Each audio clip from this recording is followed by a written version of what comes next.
Molt bé. Bon dia a totes i a tots. Començo fent primer una salutació a la senyora Esther Planes, que és la directora general adjunta de la Fundació La Caixa, el senyor Jaume Lanaspa, que és el president del Club de Roma de l'oficina aquí a Barcelona i exdirector també de la Fundació La Caixa. He vist a l'exalcaldessa, la senyora de Colau, moltes gràcies.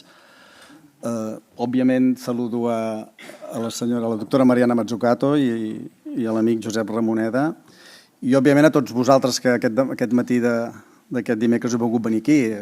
Veig companyes i companys de la Fundació La Caixa, persones professionals del món de la cultura, persones del món de l'acadèmia i suposo que ciutadans i ciutadanes que voleu venir aquí. A tots moltes gràcies. Benvinguts aquí al Palau Macaya, que com sabeu és un centre internacional en ciències humanes i humanitats que impulsem des de la Fundació La Caixa i que va ser reconegut per la UNESCO com un espai de diàleg i de foment del pensament crític i de la reflexió sobre justament els grans reptes que té el nostre temps.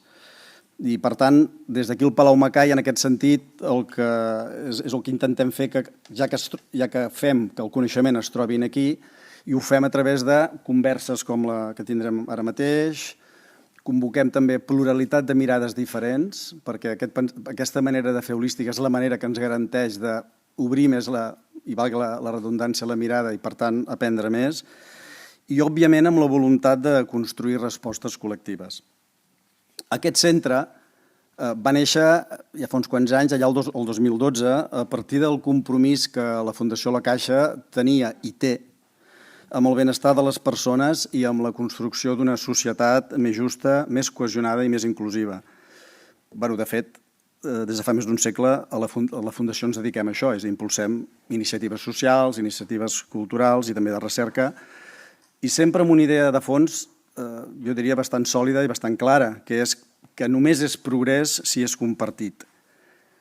I justament a partir d'aquesta frase de només és progrés si és compartit, és on connectem amb la mirada de la doctora Mazzucato, que avui ens parlarà de temes centrals a l'activitat de la Fundació La Caixa, com són el suport, en aquest cas, en el desenvolupament de les arts i la cultura i la seva connexió amb el benestar de les persones i les societats, i sobretot amb el bé comú.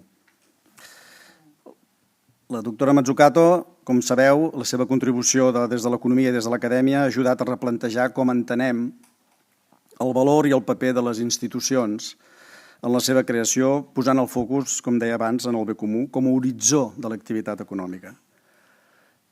En aquest sentit, crec que ja estarem tots d'acord que assumim que vivim avui en dia en un món molt complex, en un moment en què els grans canvis socials, tecnològics i ambientals ens exigeixen noves formes de pensament. I la mirada de la professora Mazzucato ens interpel·la directament. És a dir, ens convida a entendre que la innovació, la cultura o les polítiques públiques no són només uns instruments, sinó que són palanques per orientar el progrés cap a societats més inclusives, més participatives i més sostenibles. I aquesta convergència entre coneixement, acció i propòsit compartit és, en el fons, el que dona sentit a una trobada com la que farem, com el que estem fent ara mateix avui aquí. Res més, vull acabar amb uns agraïments. Primer de tot a la professora Mazzucato, que tots sabem, o alguns sabem que té una agenda molt complexa, molt atapeïda, i per tant, moltes gràcies per voler compartir les seves idees amb nosaltres. En el Josep Ramoneda, per la seva generositat a voler participar en aquesta conversa, i jo també, perdoneu que faci una picada d'ullet interna, en el Guillermo Santamaria, que és el responsable de l'equip de transferència de l'Observatori Social, que és qui ha coordinat aquesta trobada i el fet que avui estiguem aquí. I, òbviament, a tots vosaltres per la vostra assistència. Res més, moltes gràcies per haver vingut aquest matí de dimecres. Passo la paraula al Josep Ramoneda. Gràcies.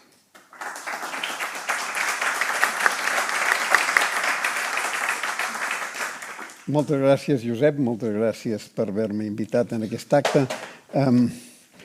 Valorant l'art i la cultura, una aproximació des del bé comú, la condició humana, és el tema que Mariana Mazzucato ens ha proposat per aquesta sessió d'avui i que em sembla que reflexa bastantes coses essencials en el moment present.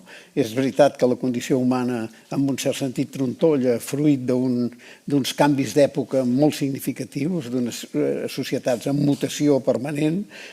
Hi ha deliris economicistes, hi ha autoritarismes ideològics creixents, hi ha un poder de les xarxes que encara és difícil d'incorporar a les sensibilitats de la condició humana.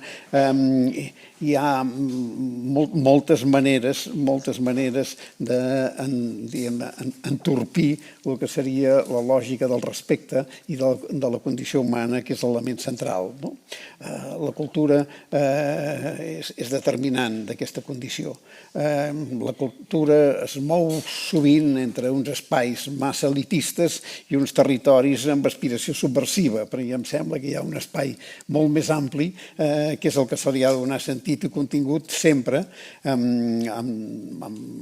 tenint present que la cultura és un element central de l'estructuració d'una societat.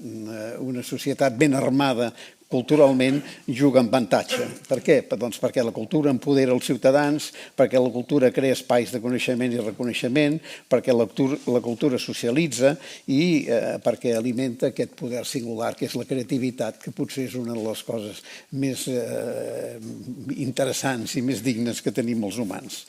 Bé, doncs això és del que avui ens parlarà Mariana Mazzucato.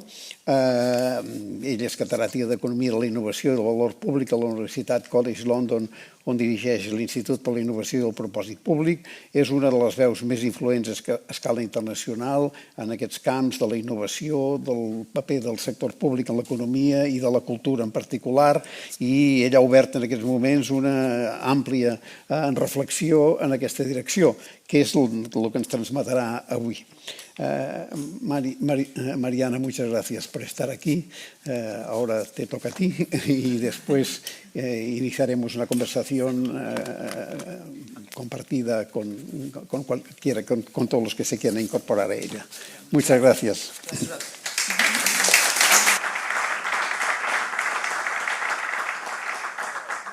Gracias a la Fundación Caixa por este invito y a ustedes de venir hoy a escucharme. Y sobre todo también a los remarks tan inteligentes que nos tienen que provocar, ¿no? Bueno, voy a seguir, no en catalán, pero en inglés. Es increíble como el catalán parece más el italiano que el español, ¿no? Cada cuando están hablando italiano o catalán. So I am here not to talk about my new book because it's not out yet in Spain. So my publisher, are you here, Miguel? Miguel, where's Miguel? He told me not. Okay.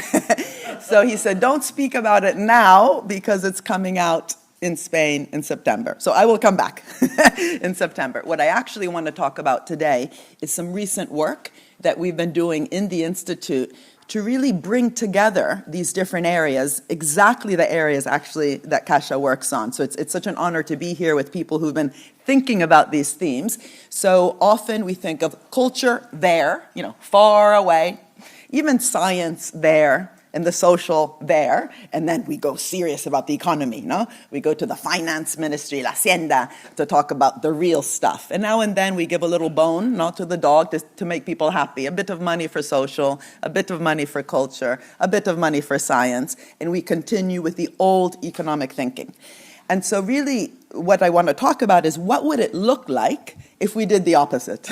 What would it look like if we start with the objectives of achieving a more creative economy, a more inclusive economy, a more sustainable economy, an economy actually driven, is this working? It's fine?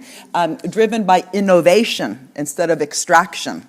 Companies actually reinvesting their profits back into the system. By the way, the numbers are striking on that front. Over 7 trillion, no sé cómo se dice trillón, paperino, paperone, billones de billones, no, 12 ceros, 7 trillones de dólares have been used by the large companies just to buy back their shares, to buy back their stock, to boost stock prices, stock options, and executive pay. So the idea of also reinvesting back into the system instead of just extracting it out is also a theme I've been thinking about a lot.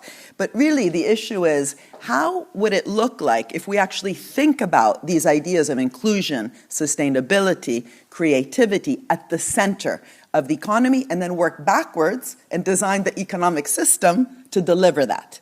Okay, so to really reinvert the problem. And I've been very inspired by and this was interesting in Brazil. So Celso Furtado used to be, in the early days, back in, I think, the early 60s, a minister of planning and economy, and then he was upgraded, promoted to be minister of culture. Usually it's the opposite. If you've done something wrong, you get put back into culture, no? So, and he was so inspirational. He said, cultural policy is economic policy. It is development policy. If we invest in culture and all those creative processes behind it, we increase the ability of people to actually have opportunities to flourish. And I think, that's really the question. Is that true currently in how we think about cultural policy? Or have we also kind of bastardized, in some ways, cultural policy itself by thinking of it just as the cultural industry, as opposed to what? The cultural economy, the cultural society. And so I hope that also these reflections will help also Kasia, and I learned from you, we learned from each other, of having almost like a cross-cutting theme between these three areas you have of science, culture, and social. And I think what's really interesting is how bad we are, and I now speak as an economist, in understanding some of these key themes. So we actually know, we know this, we just don't implement it, that investing in young people, right? Think of the community centers, the youth centers, the creativity that allows them to feel valued, to have value of their own bodies. If you think about also youth crime, when young people don't have value, they don't feel valued. If your own body has no value, someone else's body has no value. So the likelihood of having crime is higher. We know that it costs less to the state. It actually costs less to invest in young people than in picking up the mess later to pay for the prison, right? It costs much more to imprison a young person than to educate them, to invest in all the social and economic factors that lead to them being able to flourish. And this is also, of course, true. We've heard this from the climate scientists. Think of the big report that came out, sorry, where am I here? The big report that came out by Nick Stern, where he talked about the cost of inaction of not working to actually solve the climate problems will cost us more later. So the cost of not acting is greater than the cost of acting. And it's so interesting to see the similarity between both climate issues in thinking about that cost of inaction and these other social and cultural issues. But it's not enough to just talk about the cost, no? And it's very interesting to, again, compare what scientists have tried to do with climate and then the cultural sector people who've said, hold on, listen to us, we're correct. Look at how much actually happens to stimulate the economy if we actually invest in these processes.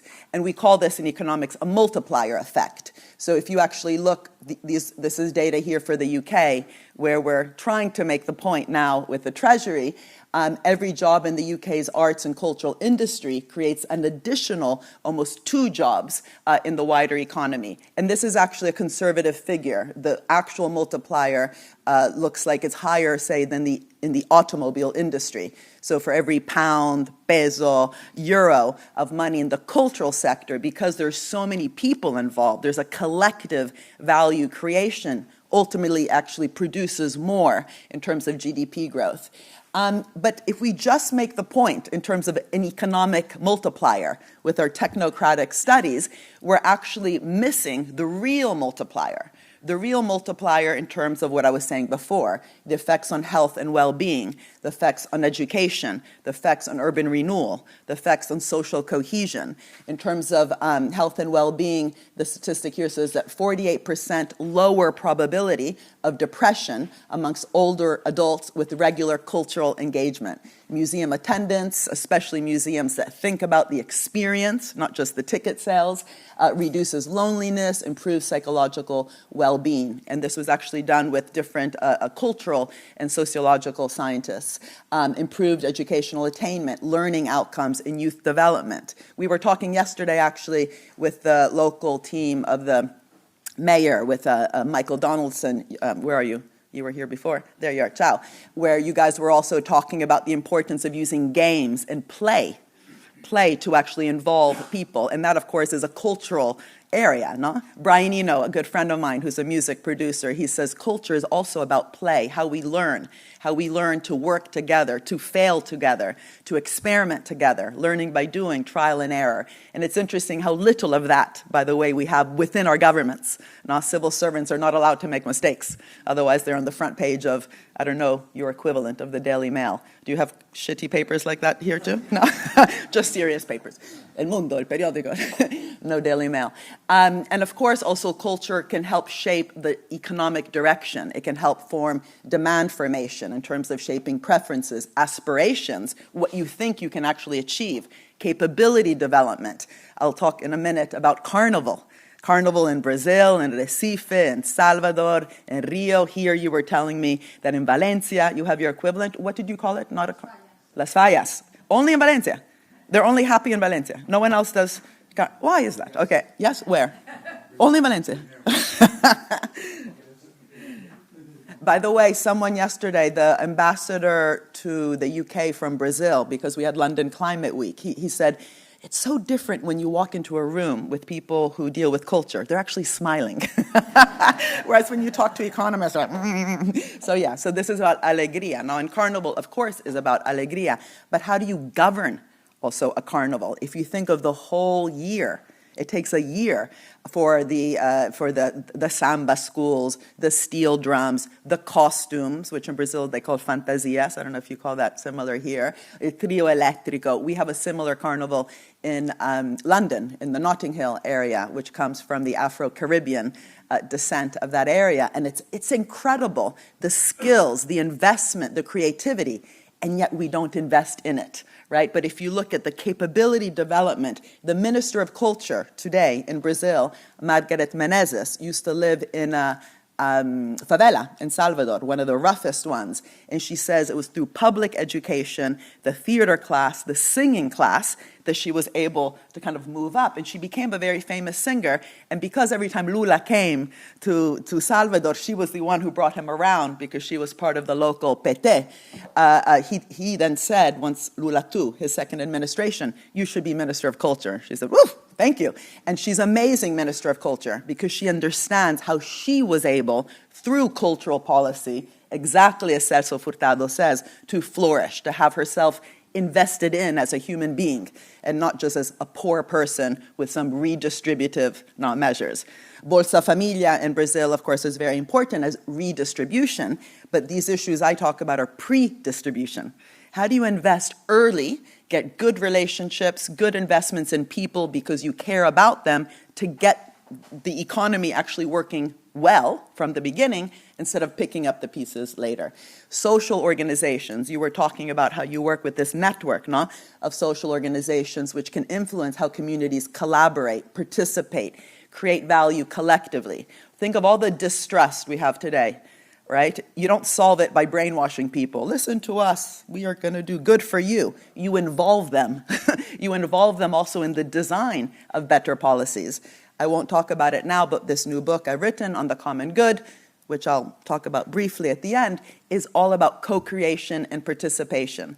We can't just have missions, mission for net zero, mission for digital divide, mission for well-being, without listening to the people on the ground who've been the most left behind by the policies that didn't work. So using also cultural policy for ways to collaborate and listen to each other differently, to invest in ability to have empathy, not sympathy. Sympathy is nice, but it's a bit condescending. Empathy means listening. How do we listen to each other? How do we listen to the lived experience? This is why I actually worked quite closely with Pope Francis. We had a very funny relationship. He always said I owed him money because he said he made me famous in Argentina. But we worked actually together on this idea of the common good because I was very inspired by how he spoke about the principle of subsidiarity, which means at the most local level we do our action because you're listening to what's happening there. The preferential option for the poor. You look at how any policy affects the most vulnerable people first. I have friends in London who run something called the Women's Budget Group. They first, before the Treasury comes out with policies, they examine it on how it will affect the most vulnerable women in society. And then they come back to the Treasury to say, no, hold on. Before you announce the budget, think of these issues. So this is what it means to have the preferential option for the vulnerable people. Not just as redistributive, not just as condescending, oh, poor people, let's give them a bit of money, but bringing their lived experience to the center of how we understand how to improve the current system. And of course, when we don't understand these processes, is it so surprising that when we don't understand the value of public education, of public cultural investments, even of public transport, that as soon as we are told there's no money, of course there's always money for war, but when there's no money, because we have limited budgets, what gets cut first? The arts and culture. What gets cut first? Of course, the arts and culture within our education system. Science is important, informatics is important, but arts and culture is seen as something extra. It's icing on the cake. It's not the cake. And so very interesting recently when we've had very conservative, I wouldn't even say conservative. I mean, Milei and Bolsonaro go beyond conservative. They go, don't get me talking about politics. But anyway, what do? They get rid of the Ministry of Culture. It's very consistent. At least they're consistent. No? Otherwise, it's not so surprising. So Bolsonaro downgraded, actually, the Ministry of Culture within days. He didn't even wait weeks, days of taking office. And Argentina's Ministry of Culture was just abolished by Milei. Interesting, no?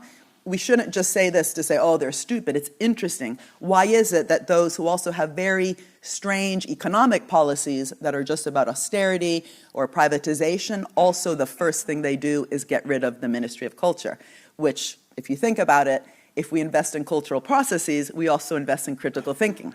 Now, critical thinking is not so good if someone just wants followers. So this is the translation in Portuguese for the Brazilian audience, because I presented some of this work recently in a really interesting forum in Brazil called Brasil Creativo, not creative sector, not l'industria creativa, not el sector creativo, pero el país creativo, no? So coming back to Celso Furtado, what does it mean to invest in culture, in creative processes, in new forms of collaboration, in a decentralized network of that collaboration in order to see the results in human flourishing. And it's part of a more sort of bigger story that I've been telling with my books. Let me just get rid of this. I'm going to put it on you. No. No te preocupes. No soy tan loca. Un poco loca, pero no tan loca. No? So in my previous work, The Entrepreneurial State, el Estado Emprendedor, the civil service emprendedor, and to debunk this idea that creativity and entrepreneurship is just in the private sector. We can all be entrepreneurial if we have entrepreneurial ecosystems. But is that ecosystem parasitic or symbiotic? It's interesting that biologists know the difference. Economists just say ecosystem, public-private partnership, and they don't define the partnership. The value of everything, I tried to make a theory of collective value creation. Creo que en español lo llamaban el valor de todo. The subtitle was Making and Taking, crear o extraer valor. Do we know the difference? The classical political economists, Marx, Adam Smith, David Ricardo, it was their key focus. Rents, rendita, versus profits. Profit is the outcome of actually investing in something. Rents are just charging people to cross a bridge, or the financial sector in terms of intermediation. I forgot Caixa is also a bank. Okay. Anyway, I'm here talking to Caixa Foundation. No, just kidding. Anyway, we need banks. We need banks. The problem with the banks is that they don't do their job, and I don't know enough about Caixa, but in the UK, imagine this, 80% of our finance in the banking system goes back to finance. Finance, insurance, and real estate. FIRE. It's a very good acronym. It's like El Fuego. El clima está en fuego y los bancos. So how do we, again, do, and I'm sure Kasia thinks about this, reinvest not only the money into the economy, but help steer it? Because growth has not just a rate, it has a direction. I began with that. Inclusive growth, sustainable growth, growth driven by innovation, not rents. What does that mean for how we finance? No? That's also a question for the banking sector. This isn't just for foundations. I mentioned I'm not a fan of foundations and philanthropies and charities. I think that brings us back to the Middle Ages. When was this building created, the beautiful part? 1900. So after the Middle Ages, okay. But, in Italy, the reason we have the mafia is because the state was weak in Sicily. So we set up a mutual help organization, like a charity in Sicily. It was called La Società dei Beati Paoli. Slowly, it became Cosa Nostra, which you've all seen in the famous films. So the danger is when you have weak states, when the state is not doing its job, we need others to fill in. And lo and behold, in many parts of the world, this has been through charities, through philanthropies, which unless they are actually helping the state become better and challenging the state, not with a sword, but as a thorn in the side, to be a provocation to the state and to measure, is the state more capable today than it was yesterday because of how we in the philanthropy worked with the organizations on the ground? If so, fantastic. If instead the philanthropy or others, there's many organizations, NGOs, consultancies, are just filling a gap because we have a weak state and a private sector that's not doing its job, then that charity, philanthropy, consultancy, whatever it is part of the problem. And so I think it's very interesting. We were talking about it. Do we have good metrics of whether the work of others who fill in because the state is not doing a good job, are they ultimately also increasing the capacity? So I'm very interested in that. Mission economy was about how do we have an outcomes-oriented economy instead of just giving money out here and there. Missions as bold as getting to the moon and back, but on Earth shots. I'm very interested in Earth shots like investing in lunch in schools that is healthy, tasty, so the kids eat it, and sustainable. You might have it in Spain, but many countries don't have free school meals, and when they do, it's ketchup. Literally, Reagan, when he wanted to reduce the cost of school lunch, said ketchup was a vegetable. So I had a T-shirt with Reagan and ketchup, and it said, which is the vegetable? But that is the natural outcome if the way you procure, not las compras públicas, which is a key instrument of government, as a race to the bottom, just thinking of cost instead of outcome. When you think of outcomes, you need innovation. To get to the moon, we ended up having camera phones, foil blankets, baby formula, home insulation, software. These were solutions to the problems along the way. Even if they had blown up just before getting to the moon, you could still have evaluated it as successful in terms of the dynamic spillovers along the way. And this is really what I want to talk about today. How do we also, with investments in culture, look at the dynamic spillovers along the way, right? Because it's not just a cultural output, it's a cultural process. And in the common good economy, which Miguel says I have to come back in September to talk to you about, it's all about how do we think of good, not as a correction, but as an objective, where the how we all relate to each other, the relational value, matters as much as the what we're trying to do. Capital-labor relations, public-private relations, public-public relationships, public-civil society relationships. How do we measure whether these relationships are good or bad, putting the good result, inclusion, sustainability, in the contracts from the beginning instead of picking up the pieces ex post? And in thinking again, because I'm here to talk about this key theme of culture and bringing it outside of this small box of cultural policy, but in terms of a cultural economy, it's really interesting to go back in time and see periods, very few periods, where artists and designers were brought to the center. Think of Roosevelt's recovery, Franklin D. Roosevelt's recovery program after the Great Depression. He had the Work Progress Administration and the federal arts projects, where he brought literally architects, designers, theater people, poets, to the government to reimagine what kind of economy do we want after we've been to our knees with those bread lines, the extreme poverty that happened after the Great Crash. So really, these three themes are what we develop in this pamphlet, which I want to also, of course, translate into Spanish soon. but it's a project. It's a project to help governments around the world rethink, as Celso Furtado said, the role of culture at the center, to reimagine what direction we want to go. Second, put cultural policy at the center of all policies. The green transition without culture is not a good transition. Just like without justice, it's not a just green transition. But even that, how do you bring a just transition? What is the role of the creative and cultural processes that also involve more people so that they can debate together what that means? And third, value. If we actually even achieve this, do we know how to value, to measure whether it's been successful or not? And just like, Miguel, you came late. I said all sorts of things about you. But anyway. So do we know even how to measure the success of cultural policies instead of just thinking of ticket sales or in a carnival, how much tourism happened? No? Do we actually know how to value this immense process of, again, social cohesion, mental health, all those health benefits I talked about before? And really, this is about measuring those dynamic spillovers, as I mentioned, that we also had going to the moon, but we don't tend to think that way in economics. So the imagination bit, it's really interesting, I think, to hear some people talk about, what drives change. And I love this quote by Antoine Saint-Exupéry, who wrote The Little Prince, Il Piccolo Principe. He said, if you want to build a ship, a big, un barco, ¿cómo se dice? A ship, una nave, you don't just, tell everyone, oh, go find some wood and then put it together. You make them dream. You make them dream about the endless blue sea. No? So how can we, in terms of this first point of imagination, think about what does it mean by bringing artists, architects, designers, those who also teach us how to play together, thinking also of gaming, as was talked about before, to the center of a process to help reimagine where do we even want to go, recognizing, again, that growth has not just a rate, but also a direction.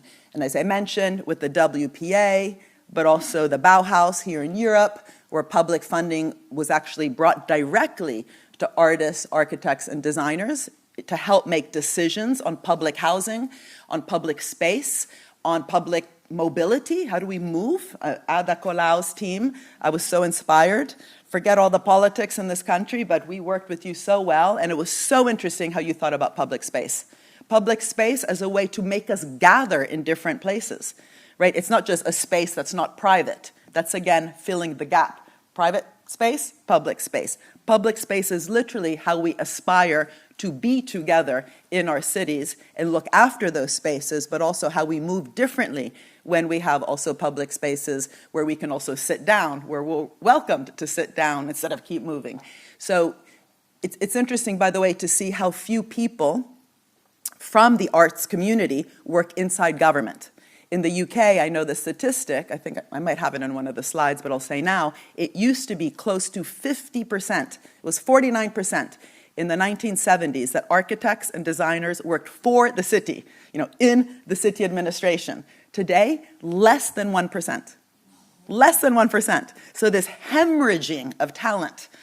And we should also go back, most of my work has accused governments of being a bit stupid to think of their role as just fixing markets instead of shaping an economy, but that affects who wants to work in government. If you're seen as a value creator, as a market shaper, not as a de-risker, but as a risk taker, not just to take risks, but to trial and error, to welcome uncertainty. As Kennedy said, we're doing it because it's hard, not because it's easy. That means embracing difficulty, embracing uncertainty together. That will affect if you want to work in a government. No? If you can see yourself not as a lender of last resort, go to sleep, but an investor of first resort. No? So seeing, these are narrative changes, which actually are also theoretical changes in terms of the economics. But also, again, if you look at arts and culture at the center of the New Deal, which I mentioned, it was very interesting. It wasn't like, oh, let's give a bit of money to the cultural sector and pray for a multiplier effect. It was, as I said, I think I just ate a fly. It was, as I said, really about rethinking how to stimulate creative processes which were seen as needed. And the outcome of that, by the way, was things like the national parks. Literally, the national park system in the US was an outcome of the New Deal as a discussion, again, of public spaces. And a lot of the work that also I've done with particular governments, especially at the local level. This is why I love working with mayors, because at the mayoral level, you have such a closer connection between the different stakeholders, is what does it mean to use creative processes to also govern in a different way. In Camden, for example, where I live in London, it's a very large council. We worked with the caring community, people who provide care, adult social care across 10 housing estates, the most poor housing estates, to bring the carers, the women mainly, who had been providing care, to the process of designing a better care system. So it's not enough to talk about missions and mission-oriented procurement if we're not actually involving different people who have, again, the lived experience, as I said, Pope Francis talked about so much, in that process. So we focus not on just what we're trying to deliver, but how we deliver it and whose voice is at the table. And this is why I talk more about public value than social value.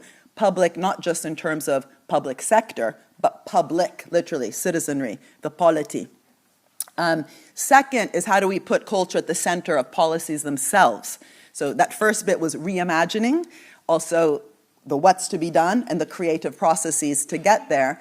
The second point that I make in this article is bringing culture to the center of different policies, both as its own goal, but also as a process through which other goals are achieved. And so, again, this is different from just thinking about creative industries. This is a report that just came out in the UK, which is old-fashioned thinking. We are trying to help them move towards modern thinking, but we continue at best to talk about the creative industry. Different from Margareth Menezes, the current Minister of Culture in Brazil. This is her, it's a picture I took of her when I was on her trio eléctrico, these big trucks during Carnival in Salvador. She's a singer. I mean, it's crazy. I mean, how can you have such an inspiring person as a minister? That's what we should have. That's what we should have. Think of Mamdani today. Now he's really making people say, oh my God, government can do that much that quickly? Ooh, I'm going to increase my expectations of my government.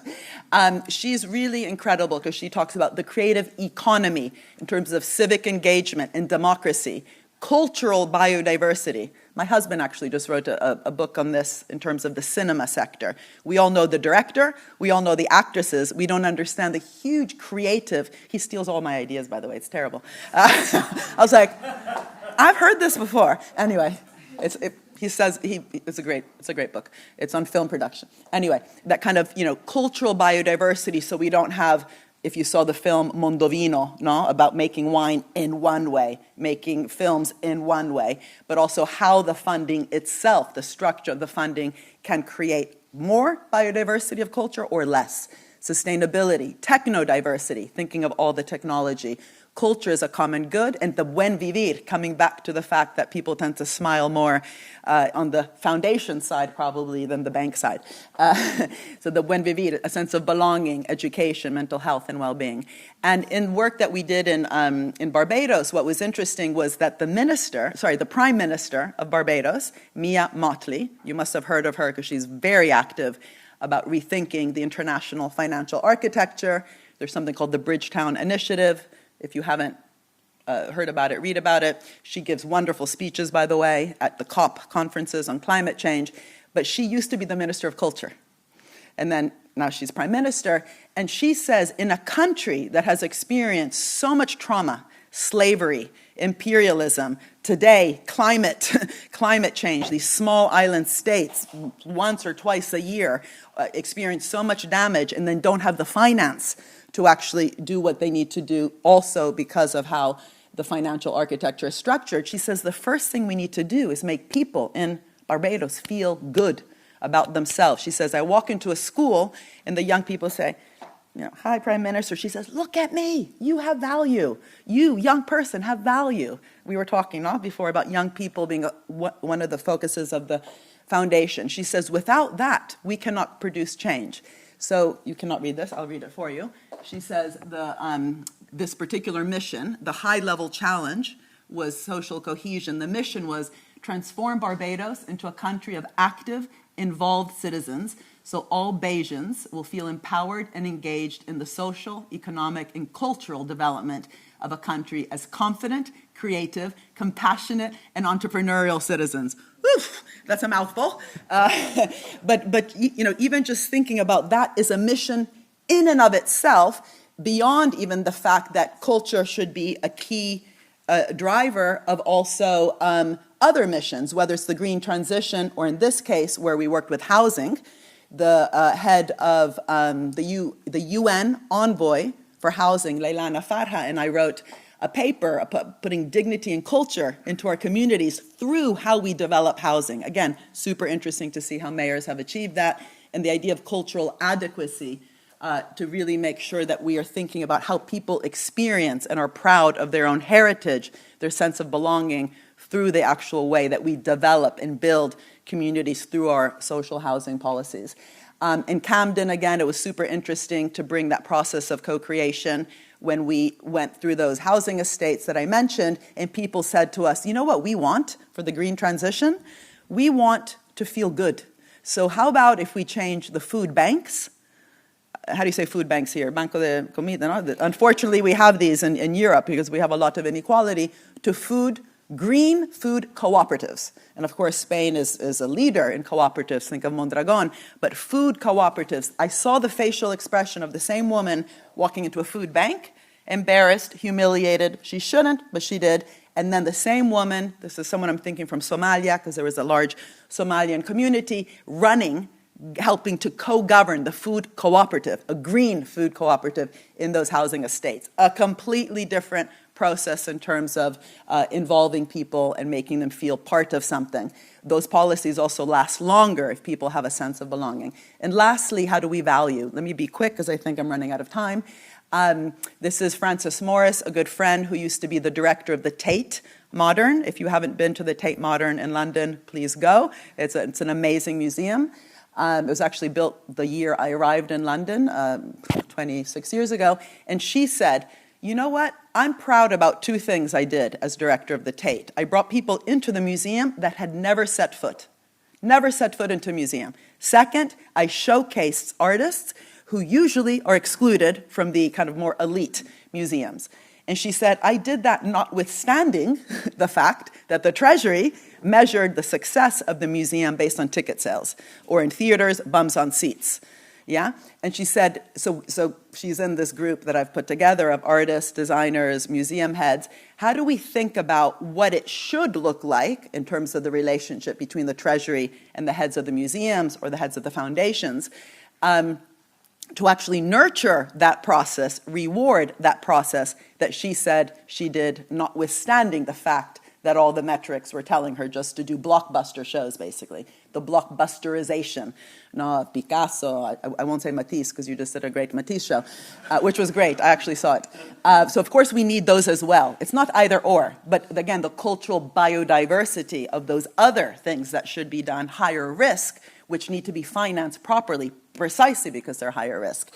And again, thinking of the aesthetic, the symbolic, the spiritual value, the historical and heritage, social and communal, the sense of connection, belonging, and shared identity in the building of social bonds, trust, cohesion, sense of place, and the capability building. So how can culture actually help expand human capabilities and freedoms? How value is conceived in cultural policy. I won't go into this, but there's a long debate about the intrinsic, instrumental, institutional. But what we've tried to do, and also the work I recently, I don't know why that's highlighted. Oh, that's because we forgot. Anyway, ignore the yellow. We've tried to go beyond that to say, for example, look at the BBC. The BBC is a public broadcaster. It didn't just do what the private broadcasting wasn't doing. So say documentaries about giraffes, high quality news. It also did totally different soap operas. This is back in the day where it was just rich and famous people on soap operas. They were the first who brought the working class to the soap opera. Or talk shows that today are normal. We bring race, issues of racism, issue of gender parity, and talk about them on TV. Not back in the day. It was just entertaining. No, I remember the ones in Italy, they were terrible. The BBC led on that. So that's about creating a market that crowds in the private sector. That's not market fixing, it's market shaping.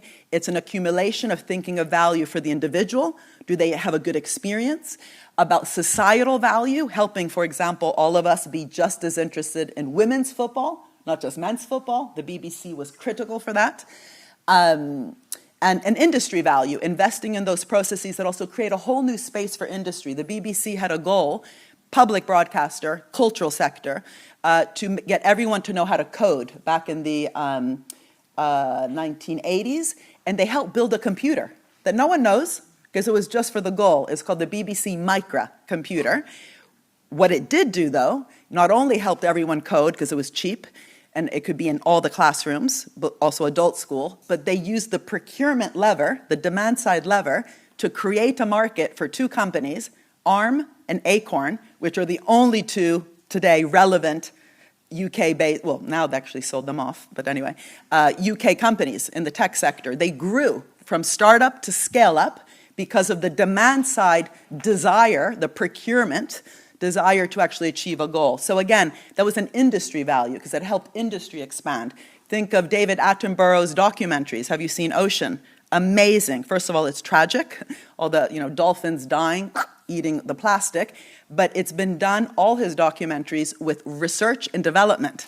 So you do science and culture together to foster that kind of understanding by people of what the big challenges are. That requires our public institutions to see themselves as innovators. So I'll just finish, because Miguel told me not to talk about the book, to say that the new book actually tries to really rethink this underlying economics behind all of this. How do we have purpose? How do we bring people together, the co-creation, participation?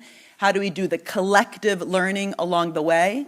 How do we think of access for everybody in the process? And how do we have transparency and accountability so it's not so murky who's doing what and why with all these organizations? We sometimes don't even understand who's, again, not only doing, but who's getting what and why, and getting that trust back by citizens so they can observe the processes, but also observe the effect it's having on their own lives, hence my interest in very practical policies like the school meals.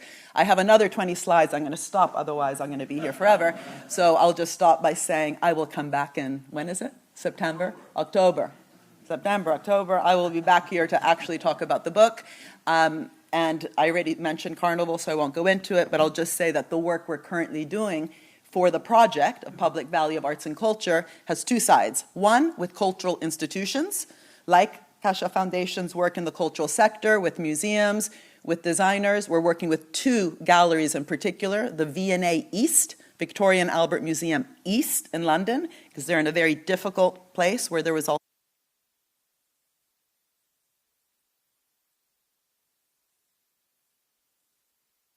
economist in residence. Usually we have the artist in residence, no?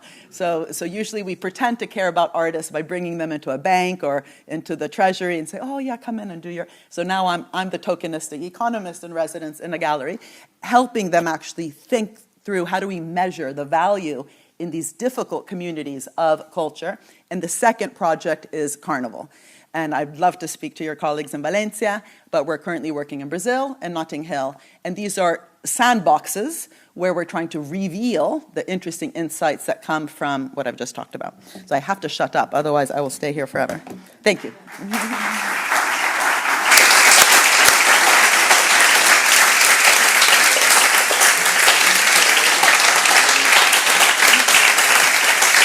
Muchas gracias. Muchas gracias. En fin, las cuestiones, las vías por las que seguir hablando, nos queda media horita, son infinitas. Pero, primera cuestión, a mí me ha parecido muy interesante. ¿En qué idioma estás hablando? Yo entiendo todo. En español. En español.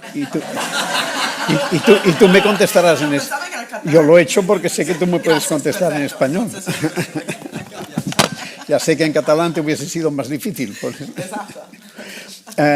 No, pues te decía que me parece muy interesante este planteamiento de entrada de situar al mismo nivel la cuestión cultural y la cuestión ecológica, ¿no? Porque efectivamente tienen cosas en común fundamentales, que es la capacidad de la especie humana para seguir adelante, ¿no? Pero evidentemente a partir de ese terreno se plantean muchas cuestiones diversas cosas que tienen mucho que ver con una cuestión que para mí es la determinante, que estamos en un cambio de fondo de modelo económico, político y social. Entonces, la idea de cultura que hemos ido más o menos conociendo en los últimos siglos, en el último siglo prácticamente, estaba fundada sobre unos instrumentos básicos que eran pues, del mundo comunicacional, la prensa escrita y la radio, las universidades y una parte del espacio de enseñanza y un poco el mercado artístico y cinematográfico. Y poca cosa más, para decirlo así, que es mucho. Ahora el marco es otro, y ahora el marco pasa fundamentalmente, tratándose de, como es cualquier experiencia cultural, un factor de comunicación. El marco tiene que ver mucho con el marco comunicacional que tenemos, y aquí estamos las redes sociales. Y aquí estamos, esto es otro horizonte. Es muy difícil pensar la cultura hoy sin tener presente esta mutación esencial, ¿no? No sé cómo lo ves. Ahí sí, perdona. Sí. Bueno, gracias por esta pregunta, porque de hecho no hablé de eso, pero ahora, ¿en cuál idioma estoy hablando? En español. Okay. So, I think it's a huge challenge how to govern. Contesta en español. ¿En español? Sí, pero bueno, mejor, no va a ser mejor. tan inteligente. Y voy a decir cosas, por ejemplo, estoy tan embarazada, ¿qué quieres decir? ¿No? En italiano, con vergüenza, en español, que tienes bebé. Entonces, no. Amigos falsos. Bueno, voy a probar. Que tenemos que gobernar estos procesos no tecnológicos. El social media es un proceso tecnológico para el bien y no para el mal. No podemos poner I think it's better if I speak English. I spoke in English before, it's better if I continue. We can't just stop the process. Now, for example, in the UK, we have made social media illegal to be accessed by people under 16. Is that really the way to, so many young people actually were very lonely before. And this has also allowed them, of course, to make friendships and so on. The problem is that when the companies themselves are making money, I wrote a paper on this called Algorithmic Rents. Now, before I said Mark, Smith, and Ricardo talked about renditas, rents versus profits. If they're making money simply by capturing the attention, so attention rents. Shoshana Zuboff, she wrote a book called Surveillance Capitalism, El Capitalismo de Surveillance. She says, you think you're searching Google for free? Mm-mm. Google is searching you for free. No? So that didn't have to be that way. We made it that way. This is why I always say market shaping. There's agency, there's decisions we could have made early on. Where do you think Google's algorithm came from? The National Science Foundation. Where did the internet come from? A public entity called DARPA. Could Uber do what Uber does? Could any of these technologies and these tech companies have benefited from publicly financed technology? We should wake up and realize today that had we thought about some of these problems early on, instead of just thinking technology, let the spillovers flow, we could have actually tried to govern the process in a different way from the beginning, including, and this is what I actually talk about in the book. So I think now, though, the genie is out of the bottle. The way we have governed these processes has been very bad. We're governing space very bad, by the way. SpaceX, which just made $1 trillion, it's terrible. Like, the astronauts cannot see anything. SpaceX farts, basically, and creates all this debris. So there's so much garbage today in space, because it's unregulated, that the astronauts are saying, we cannot see anything, right? So even the future of the space sector, because of how we have governed currently the industry, simply trying to commercialize it, no longer having a mission. So this is, I don't want to talk about it too much, but the point is that, first of all, we have lost the plot in terms of understanding how to govern technology so that the direction, not just the rate, is our focus. Second, we don't have the capacity. Most of the people who really understand this technology no longer work in universities, no longer work in public labs. They work in 5 companies where the salaries they're earning is 100 times what they could get in a university or whatever. I don't know if it's 100, but multiples of what they could get in NASA, in DARPA, in CERN, no? Very important, large European public lab. So we need to think about that too, the skills that are required. Coming back to when the mayor, the ex-mayor of Barcelona, remember when you said you wanted computer hackers when you had Francesca Bria? You were trying to attract, and you did, because it was such an interesting policy where you were thinking of the data commons. It became the coolest place to work in the city of Barcelona to think about data in new ways. Similarly, government digital services, GDS in the UK, they became the coolest place to work in the government if you were a top computer software engineer and so on, because they had such an interesting mission.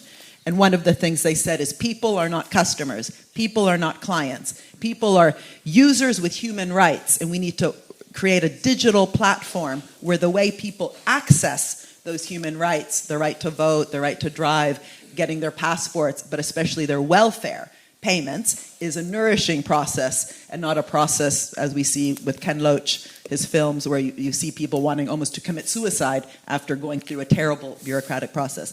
But separately, the social media, I think we need to ask bigger questions of how do we govern it today in a way that allows young people to still make connections, make friends, and so on, but not in such a way that the algorithms, because it's about the algorithms, are allowed to be designed in such a way that, again, Shoshana and ourselves and others have been writing about, which is extremely problematic. It didn't have to be that way, and that's where the regulation needs to go. And it's not about hurting innovation. It's not about stopping innovation. Just like with the pharmaceutical industry, without regulation, we would all be dead because we would be taking pills. By the way, they have huge lobbies, so we are taking pills that kill us. But anyway, if you think of regulation in food and in medicine, it required then the pharmaceutical industry and the food industry to innovate in order to meet those conditions. So that's how we should think about how do we stimulate innovation and have regulation for good as a dual process instead of the bullshit narrative that says the US innovates and Europe regulates. No, they have to go hand in hand, and smart regulation fosters good innovation. Otra cuestión que a mí me parece muy importante, un elemento central de la cultura es el individuo creador, la singularidad del creador. Esta figura es sostenible en el marco cultural actual. Para mí es un elemento esencial. Es decir, la obra de arte tiene una característica que es irrepetible. Y una obra irrepetible viene de la mano de la singularidad del que la crea. ¿Cómo es posible mantener esta singularidad en el espacio cultural y comunicacional actual?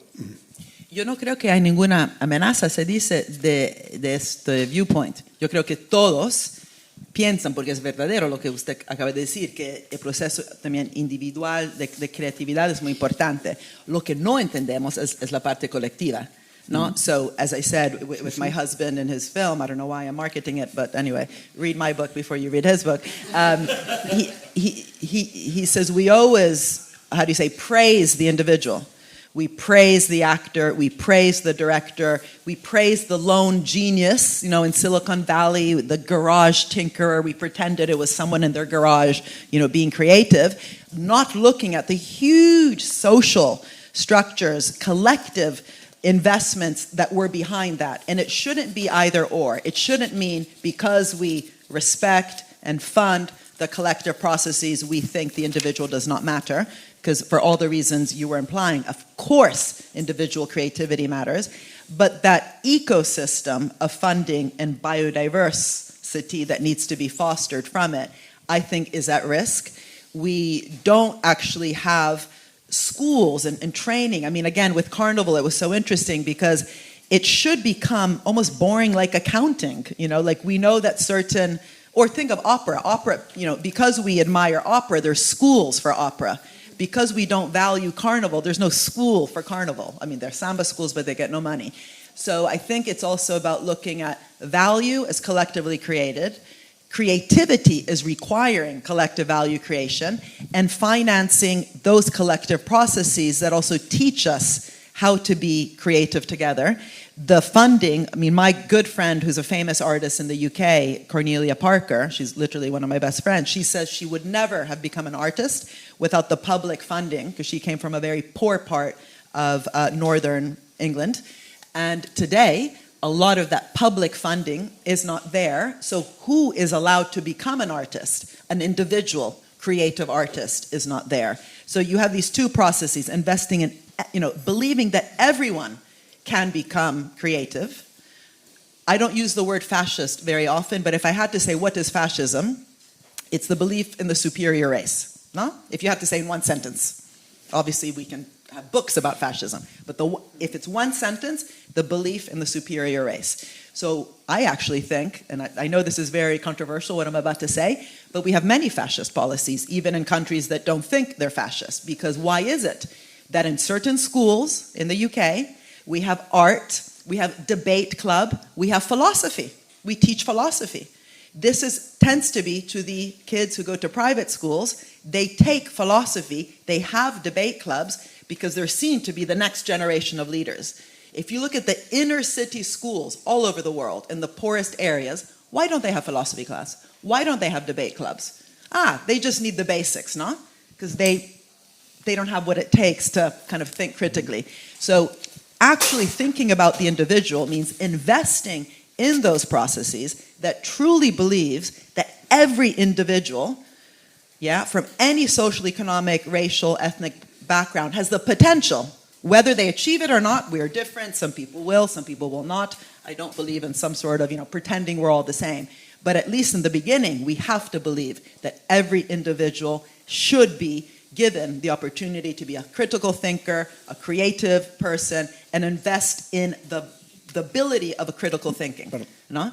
And that's individual. Por tanto, la cuestión clave es el empoderamiento cultural de las personas. Claro. Y esto es lo que los mecanismos no están excesivamente refinados para poderlo hacer con ligereza. Y en cualquier caso, no podemos huir de la realidad, y la realidad es la que es. Por tanto, tenemos que buscar las fórmulas de resistencia que permitan este empoderamiento. Sí. Me parece. Estoy de acuerdo. No queda gaire temps i no voldria pas monopolitzar la conversa. Qui s'apunta? Ui, 1, 2, 3, 4, de moment. Todos hombres.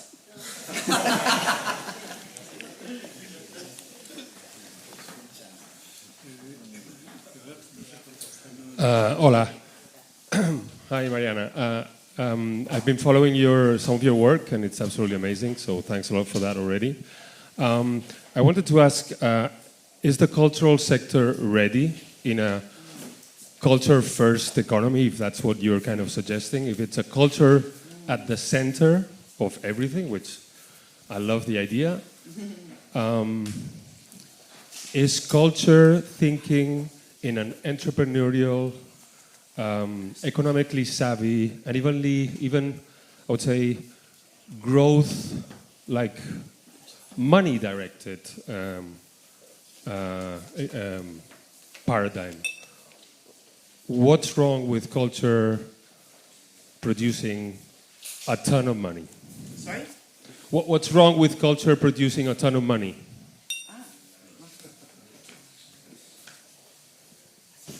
¿Hacemos uno a la vez o...? Sí.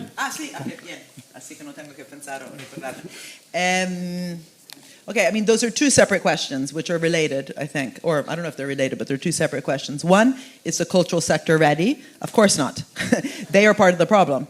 They have been lobbying for the cultural sector to be seen just as a sector, as an industry.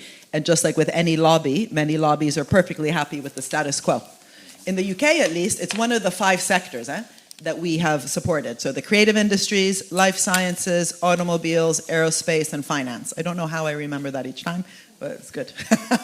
So we do talk about the creative industry, but we don't actually finance exactly as you were saying. We don't think about it as a cultural process. We don't think about it in terms of the ecosystem, and we definitely do not think about the Treasury, the Work Progress Administration, the Federal Arts Project side of how to reimagine growth in the country. So my point was not to bring culture at the center of everything, make it blah, blah, blah, blah, blah, everything is everything. No. Bring the artists and the designers to the center of a conversation of what kind of society do we even want, right? Again, always coming back to growth has a rate and a direction. The direction, is it just a technocratic thing? So we talk about the green transition as though it's about retrofitting roofs, or what does it mean to talk about sustainability in the ways that I was kind of alluding to, which is a much bigger conversation of how we actually want to be living together in a different way. That requires, second point, capability and capacity within also the industry to make the points of its importance, not just in terms of the multiplier effect, but precisely in terms of some of these dynamic metrics, which I was getting at. How do we look at the dynamic public value that's created when we invest in these cultural processes? The industry itself hasn't been making that point. I think most people know it, but the industry has preferred to make the point in terms of these static multiplier effects. Why? Because then you isolate them. It's that sector, as opposed to understanding the economy in a different way, which by definition would require, for example, the Ministry of Health and the Ministry of Culture, the Ministry of Education, to be working together in a much more collaborative way within government, let alone the sector, working together with doctors and so on, to be, really thinking through the health benefits. Sometimes people prefer to be working in silos. And I'm not saying that's the case of the people in the cultural sector, but it's easier just to keep going on. And also, that's why I say these points are about provocations for everyone to be thinking differently. In terms of making money, for God's sakes, the banks make money, let the cultural sector make money. However, currently it's a lottery model. So 1 in a million make money. Think of hip hop and rap. So I've been talking to a lot of rappers. Everyone thinks I'm going crazy because I'm doing the economics of Carnival and I'm doing economics teaching to the famous rappers. Econ 101. Think of Tupac Shakur's songs. It's all about inequality. Think of Stormzy's song. It's all about inequality. So my dream is to get all the rappers in a room and say, all right, let me teach you a bit of economics. Go rap about it. No, just kidding. But if you think of rap and hip hop and so much black music, that's how George the Poet from Uganda, now a very famous, he calls himself George the Poet. He began as a rapper. He says black music has always been massively collectively created. If you think of jazz, blues, hip hop, drill, also, anyway. And yet, who makes money? Literally, it's a lottery. 1 in a million becomes famous. How do we normalize the supply chain? Just like I said with Carnival, really understand the whole system of production of rap music and make it as boring as accounting. That's really boring, but in terms of the skills, the investments, the training.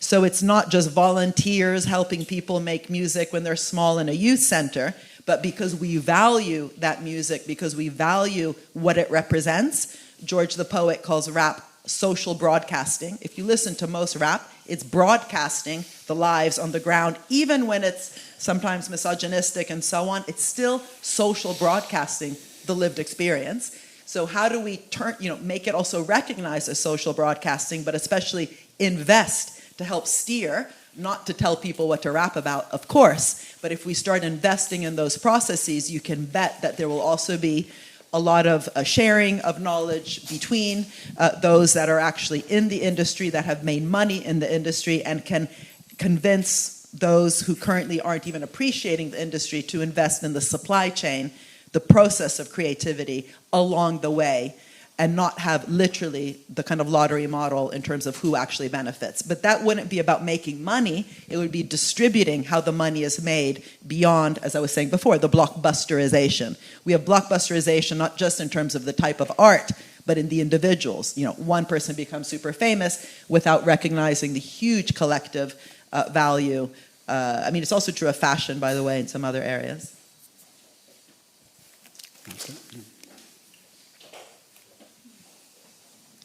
¿Qué tal? Bueno, en español está bien. Is it fine in Spanish? Yeah, but don't. Vale. Bueno, primero agradecer que estés acá. Es un gusto tenerte por acá. Yo soy Gallardo Vega. No estoy escuchando. No se ¿Se oye. escucha? Creo ¿Ahora? que tal vez lo tienes demasiado cerca. No se oyen aquí. No siento nada. A ver. ¿Ahí? ¿Se escucha un poco más? Creo que sí, ¿no? Yeah, I guess the translator can hear us. A ver. ¿No? ¿Ahí? Ahora sí. ¿Está mejor? Bueno, a ver, hablo un poco más alto y ya. Bueno, mi nombre es Gallardo, yo soy de México, pero justo he terminado un máster en Desarrollo Internacional aquí en Barcelona. Y veo que has hecho trabajo también en Brasil y pensaba si conoces la política de puntos de cultura y el movimiento de cultura viva comunitaria. Me parece, también lo decías en la charla, en Latinoamérica tenemos muchos problemas, pero también tenemos todavía un entendimiento bastante vivo, muy presente en lo cotidiano de la colectividad. Y es algo que me parece que valdría la pena revisitar desde este lado del charco, como decimos en Latinoamérica, porque ciertamente a mí me llama la atención que acá es relativamente fácil, hasta que no tienes un problema grave en términos sociales, es relativamente fácil que cada quien haga su vida por su cuenta, pero cuando te enfrentas a problemáticas sociales, entonces ahí es donde toma valor los procesos colectivos. Y en esta lógica de lo que llamamos académicamente la gestión del conocimiento, a mí me resulta muy interesante y muy valioso que tú estés pues, trayendo a cuenta este tipo de análisis y de propuestas, ¿no? En la valoración de la colectividad, del valor agregado de los esfuerzos colectivos, en Latinoamérica hemos hecho en esta red de cultura viva comunitaria un análisis y hemos identificado que por cada, bueno, en México son pesos, pero digamos en euros, por cada euro que inviertes, la colectividad, la sociedad devuelve 5, no en dinero, sino en beneficio, en especie, en bienestar, en buen vivir. Y eso me parece muy valioso y agradezco que también lo estés trabajando. Yeah. So it's exactly the point. No? I don't believe in Latin America. There's many different countries in Latin America and also different political processes, so phases in a country's history. I don't think, as I showed above, that necessarily Brazil under certain regimes is the same as Brazil under another regime in how it thinks about culture. Countries, Mexico in particular. I actually went to the UNAM for a year when I was young, and I'm currently working with the government, with Claudia Sheinbaum, who was actually a student. I mean, she was older than me, but she was in the student movement. So was Edgar Amador, who's now the finance minister. I was friends with him when I was 19 years old. But anyway, last time I went to Mexico, for example, to Mexico City, I visited the Utopias, no, in Iztapalapa. That's super interesting, but that's not normal, no? That's actually a mayor's team saying we are going to invest in the well-being, the welfare of people, investing in making it also beautiful. We can bring beauty, design, aesthetics to how we deliver welfare, including, women in that neighborhood actually talking about domestic abuse in a beautiful spa, while they're getting a massage, completely kind of like overturning what it means. You're not just going to the police to report domestic abuse. You talk about your life and how you feel comfortable or uncomfortable talking about your life, what is surrounding you, a beautiful, wood and pieces of art, or a technocratic, bureaucratic, cement, ugly building. These completely change our lives. But that's an incredible experiment in not just Latin America, not just Mexico, not just Mexico City, in a particular part of Mexico City. And that's why I believe in let's learn what happens locally. In Brazil, the reason we're working with Carnival is to learn from them. No economist has anything to say to anybody about Buen Vivir. That's why they all look depressed and people in the cultural industry look happier. But what does it mean to, as you say, put Buen Vivir, alegría, at the center of how we think about what even we're trying to do, but also how do you govern it in a way that's truly inclusive? Carnival in Salvador, I worked with the Afroblocos there, they call it Carnival, they call it apartheid. How we are currently governing Carnival in some places, including in Rio with the camarotes, the VIPs go look at Carnival like that, or the corderos in Salvador, some people in, some people out. Obviously that's needed at some level, you can't just have complete chaos, but even those very processes of how you do a cordero can be inclusive or exclusive, can give respect to people on the streets or not. So how we govern a process to truly be inclusive, we should be learning from those who, in Salvador, for example, are telling us that something that looks like alegría and buen vivir is not currently being managed properly. So how do we govern? This is why part of the project is how do we increase also the capabilities, the dynamic capabilities to even govern a carnival. And so I think your point is very important because there's so much history of cutting-edge thought in Latin America.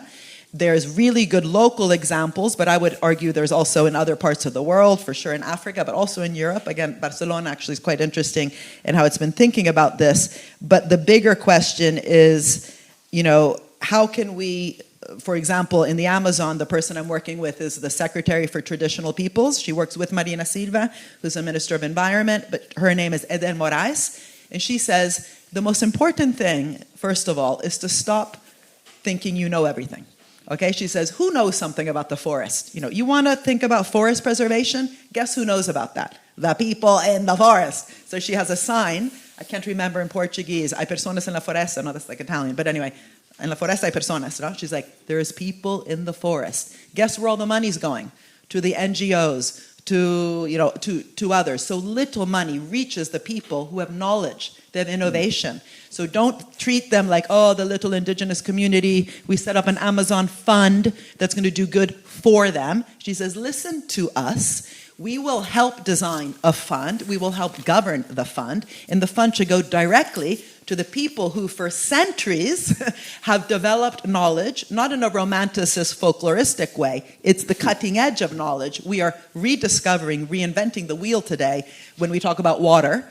My daughter, by the way, was in Mexico recently working with water. It's one of the worst countries in the world for water. Now, all the industries in the north, the water's in the south, and now they just have big water infrastructure projects, not listening to the local indigenous communities in Mexico and their knowledge of how to live with water symbiotically. But many traditional peoples have been living with water with an understanding of the hydrological cycle in symbiosis with nature, not extractively, but we are not giving them power to design these policies. We're working at them, not with them. So I think the bigger lesson is buen vivir for sure, but also true, not tokenistic, participatory co-creation processes.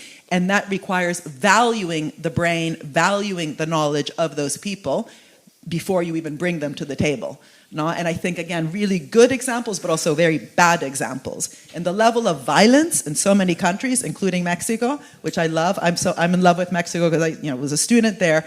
But when, the violence in Mexico, and I'm not talking about the narcos, I'm talking about, those 40 teachers who were killed in Guerrero. I mean, it's a violent, violent country, and it's important to call, I'm always insulting Italy. I always say what goes wrong in Italy. It's important for Latin Americans to as they do, by the way, as they do. The biggest fighters for Latin America are in Latin America, but we shouldn't romanticize el buen vivir when there's so much poverty, so much government that has not governed well, so much, so many problems. So it's important what you've said, but it's not about Latin America. It's about also processes that need to be invested in to also reveal the trauma and the process of not being at the table, so the current policies are not working. Quedaven...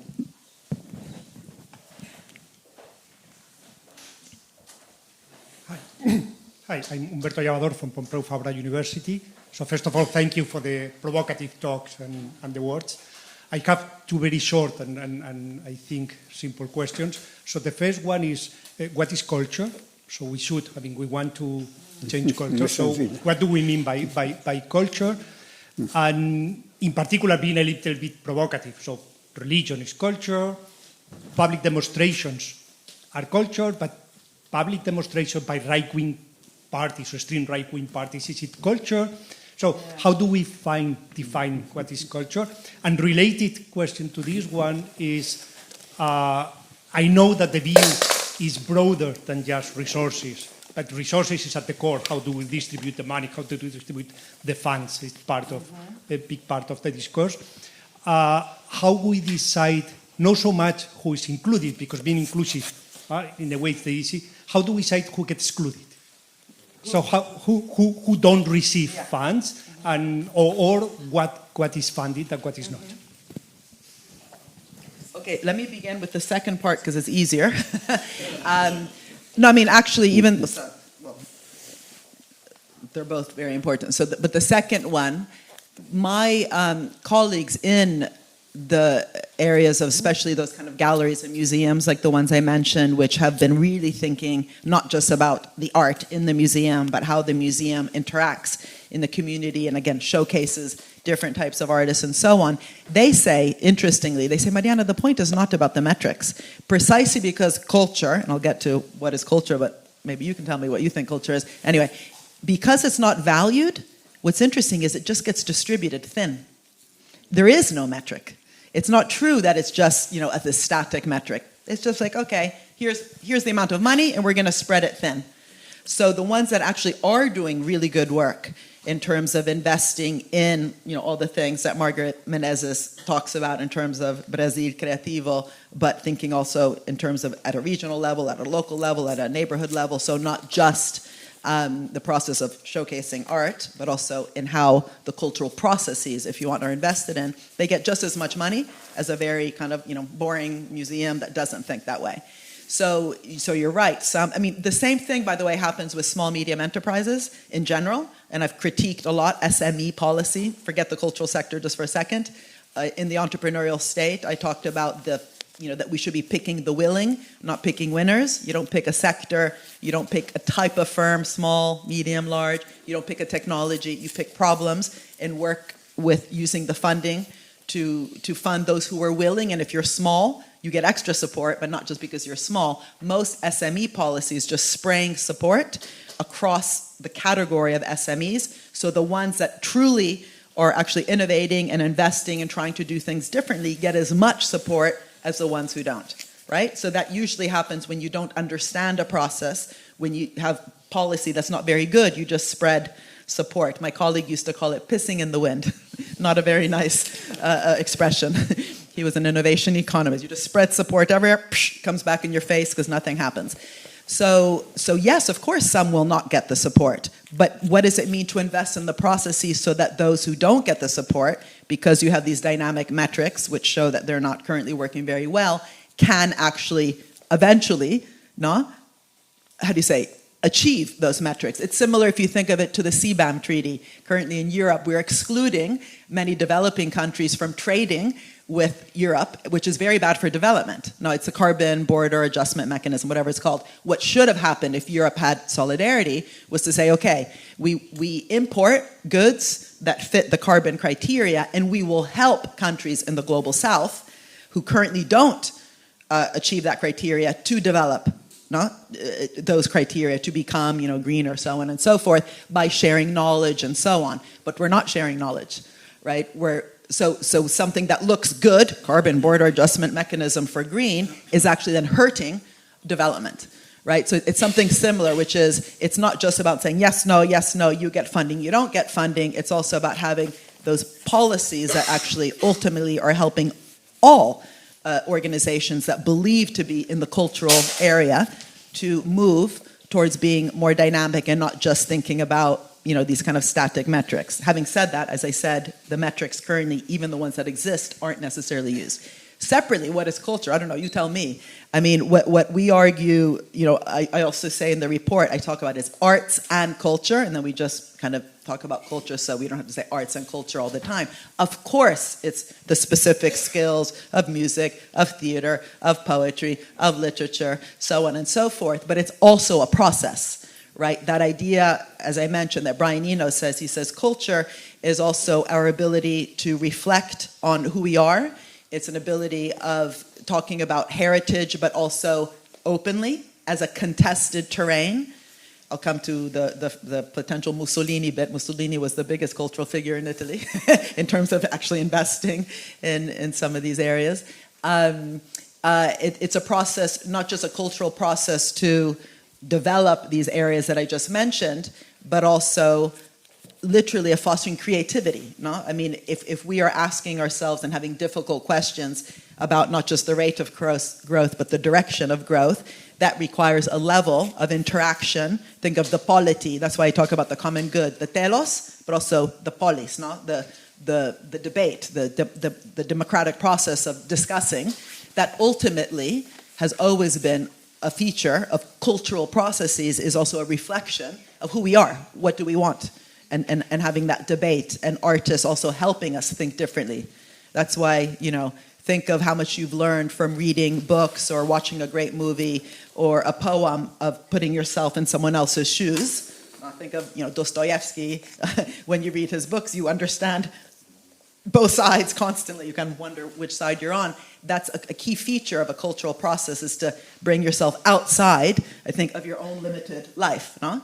But again, I'm not a cultural expert, so the people in this room, I'm sure, can give you much better answers. But that's what it means to be asking even the question, and to be bringing that question of cultural, creative processes as a way of fostering more democratic participation and moving the economy and society in a direction that's more, again, inclusive, sustainable. Separately, if you have a dictatorship, or if you have a very problematic, but that's a subjective view, do I like Bolsonaro, do I like Lula? That's subjective.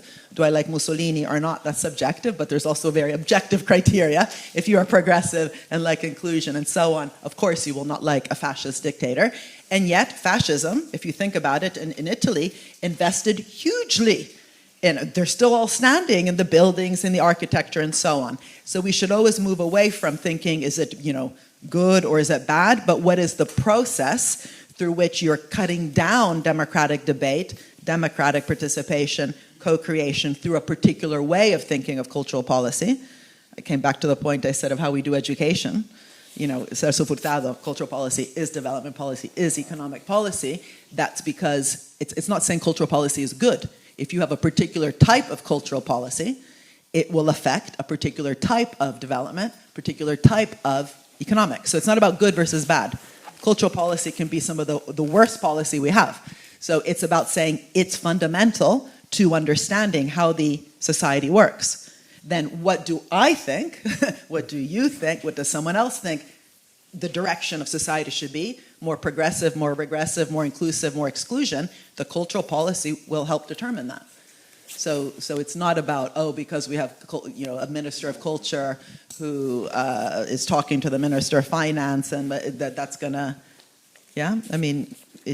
so don't get me wrong, it's not about bringing the artist to the center as though that's gonna achieve it. It's gonna achieve to render much more explicit the debate of which direction we're actually going, and opening up a potential conversation that we're currently not having when we think of these processes as just in a technocratic way.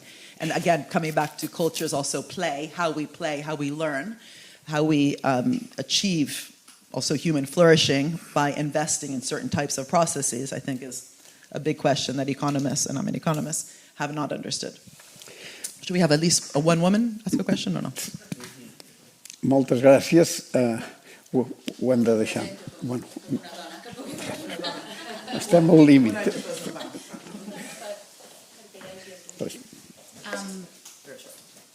Mi pregunta es, como eres economista, todos estos valores que tú pones para beneficios que puede tener si ponemos la cultura en el centro, con lo cual estoy totalmente de acuerdo, y ha sido muy inspiradora tu charla.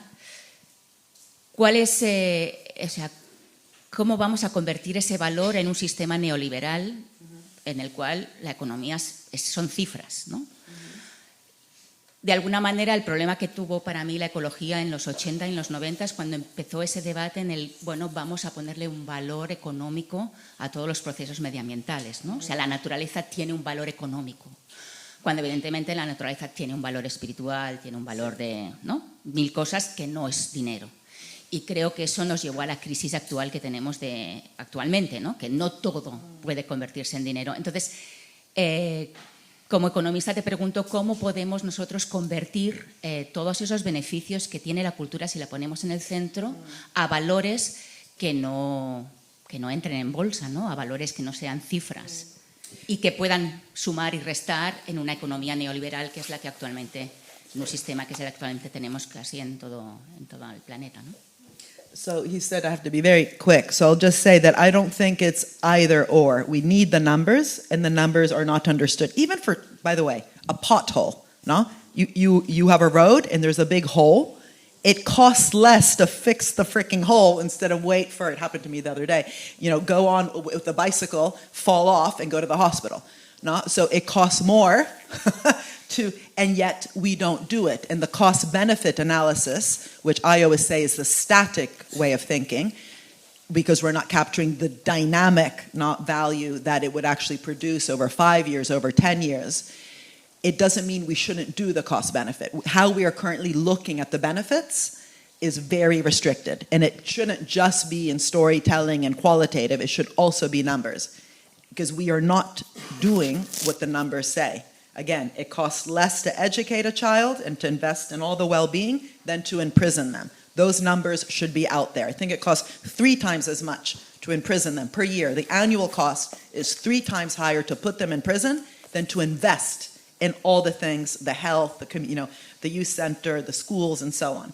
And yet we don't do it. But those numbers are stark. And I think with climate change, it did help that Nick Stern, through that climate commission, put a number just to show, or even the number that we just put on water. I ran a global commission on economics of water with the president of Singapore and 2 other people.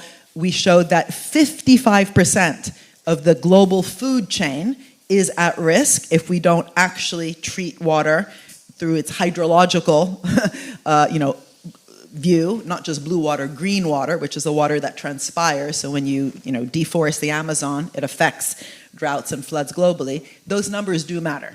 15% of global GDP is at risk. It just kind of focuses the mind. But then what's to be done can't just be about the numbers. That's where our understanding of the long run value, that smart action and not stupid action, right? Stupid action is just filling the pothole. Smart action is thinking of sustainable mobility across the whole city.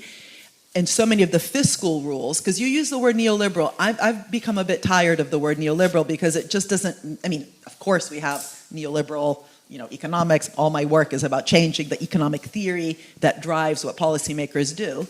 But a lot of bad policies are not coming about just because there's neoliberal, capitalism. It's also that the way we're understanding the economy is completely flawed, even by the people that are just trying to do good. Keynes said the practitioners who are just trying to get the job done are slaves, it's a strong word, of defunct economic theory.